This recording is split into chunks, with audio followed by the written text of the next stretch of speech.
Is the Red Scare back? And maybe for good reason. Joining us now is best-selling author of Controligarchs, exposing the billionaire class, their secret deals on the globalist plot to dominate your life, Seamus Bruner.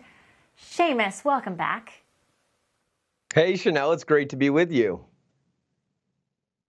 This is an odd story. On the one hand, you look at the charge and the accusation is, oh my goodness, these people are pro-Russia because they don't like the war in Ukraine.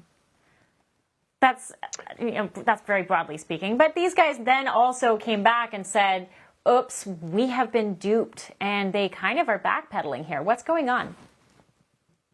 Yeah, it's a fascinating story. It's unfortunate for those who, if they, are truly victims here. I mean, I've looked at their reporting, Benny Johnson and Tim Pool and Dave Rubin and the rest.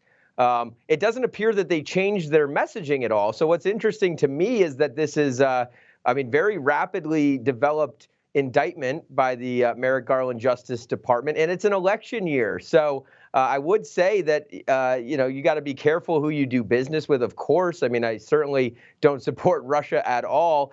They should also be careful in their dealings with the FBI, because we know that Donald Trump was told repeatedly by James Comey and others that he was not a target of investigation.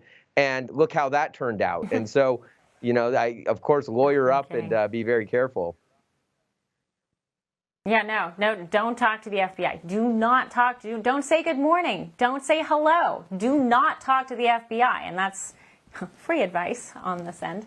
Do you think they're really victims, though? I mean, on the one hand, is it possible that, they have this messaging, they don't really care where the money comes from, and they're taking this money saying, like, well, as long as it's anti-endless wars, let's go with it? Or do you think that there's something else going on?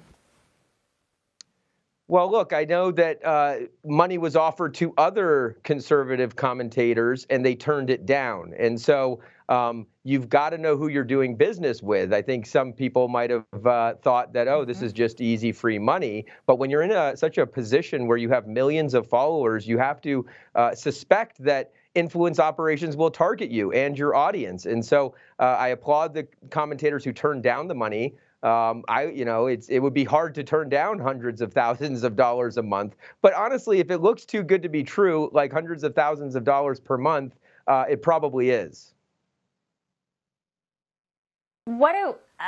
So what do you make of the Blaze? Lauren Chen of the Blaze and her husband apparently played, according to this report, they played a key role in back channeling to Russia. Do you believe that? Well, I know that they deny it.